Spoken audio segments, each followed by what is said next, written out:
Hello there, and welcome to the weekly Outside Views report on American politics.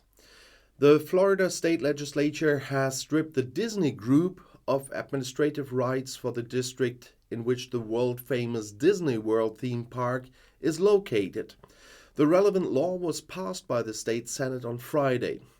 From June, the respective government of Florida should be allowed to appoint the administrative body of the special district.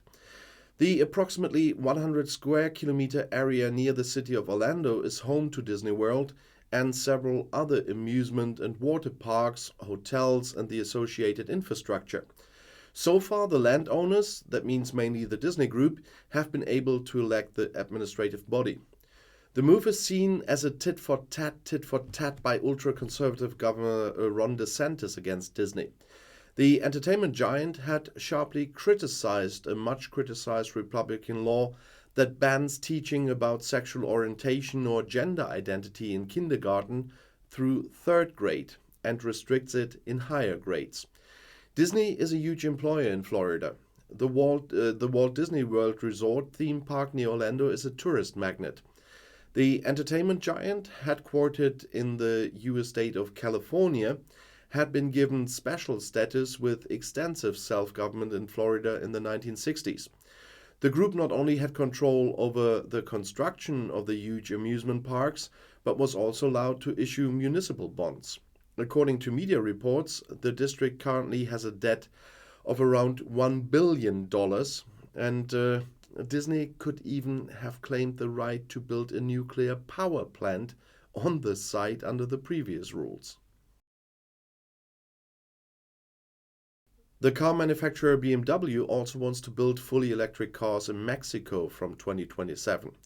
The group announced on Friday an investment of 800 million euros for the integration of the new class models and for a new assembly center for high voltage batteries as is planned in San Luis Potosi in central Mexico. Around 1,000 new jobs are to be created in the plans in the Mexican federal state to be created. The investment in BMW's latest foray into the electric car business and will lead to 2030, where the company aims to convert more than half of its sales to fully electric vehicles. The US military shot down another flying object over American territory on Friday. That was announced by the communications director of the National Security Council, John Kirby, in Washington. The flying object was at a high altitude over the state of Alaska and posed a threat to the safety of civil air traffic.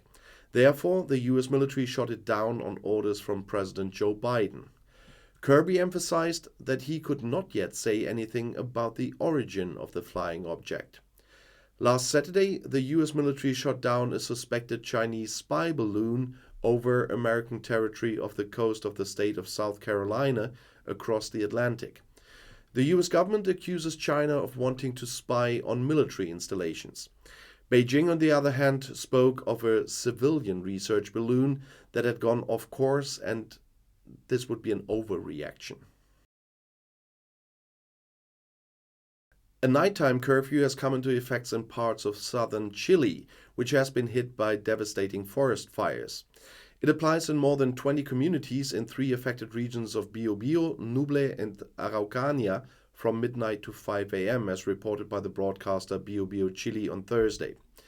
According to this, the army and police began preparing in the evening to enforce the measures announced by Chilean President Gabriel Boric. So far, at least 26 people have died in the severe forest fires. Around 1,200 houses were destroyed in the fires on more than 350,000 hectares of land in the center and south of the country. President Boric had interrupted his vacation in Patagonia in the far south of the country to visit the affected areas. The government declared a state of emergency for the 3 affected regions. This allows certain rights to be restricted and extraordinary measures to be taken. For example, the military can be used there.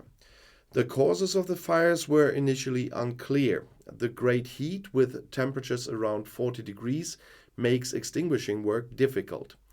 It is midsummer in the South American country, and according to the Ministry of the Interior, 28 people have been arrested so far because they are said to have intentionally set fires. Despite ongoing protests from environmental protection organizations, a highly dilapidated former aircraft carrier has been sunk in the Atlantic in Brazil. The Brazilian Navy proceeded with the necessary technical competence and safety. That's what the Navy said in a statement.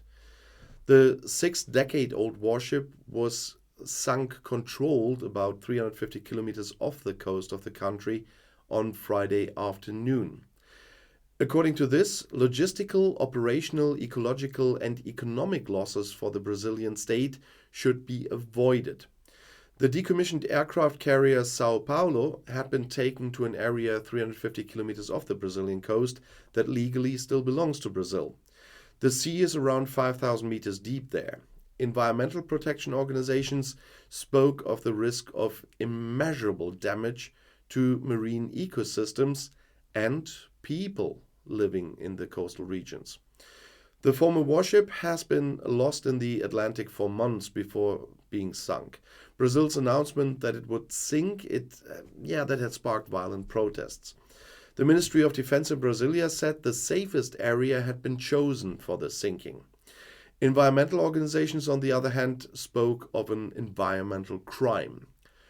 Robin Wood described the former aircraft carrier Sao Paulo as a 30,000-ton poison package. The Brazilian Federal Prosecutor's Office had also initiated a large number of legal proceedings to prevent the sinking. As recently as last week, the authorities said the aircraft carrier currently contained 9.6 tons of asbestos and 644 tons of ink and other hazardous materials. The non-government organization Basel Action Network had asked Brazilian President Luiz Inácio Lula da Silva to stop the dangerous sinking immediately.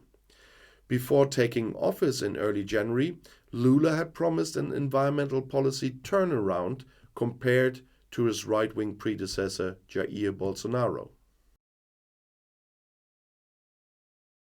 According to media reports, his former deputy Mike Pence has now been summoned in the US judiciary's investigation into the role played by ex-President Donald Trump in the Capitol storming 2 years ago.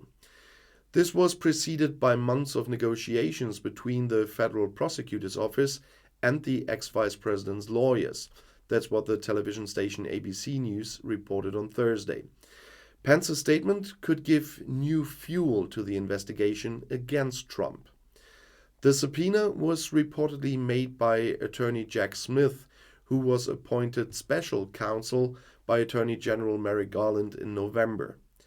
This determines Trump's role in the storming of the Capitol and basically the question of a possible hindrance to the change of power after the 2020 presidential election.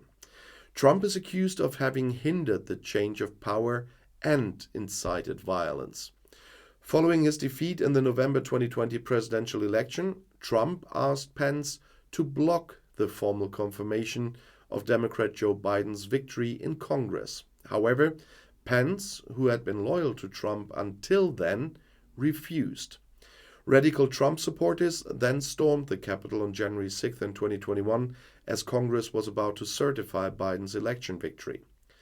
The storming of the seat of Congress, with 5 dead, caused horror around the world. Pence had described Trump's actions on January 6, 2021 as reckless. However, he has so far refused to be officially questioned. And this concludes this week's video on American politics, but I'll see you again tomorrow in my next video. I'll be back.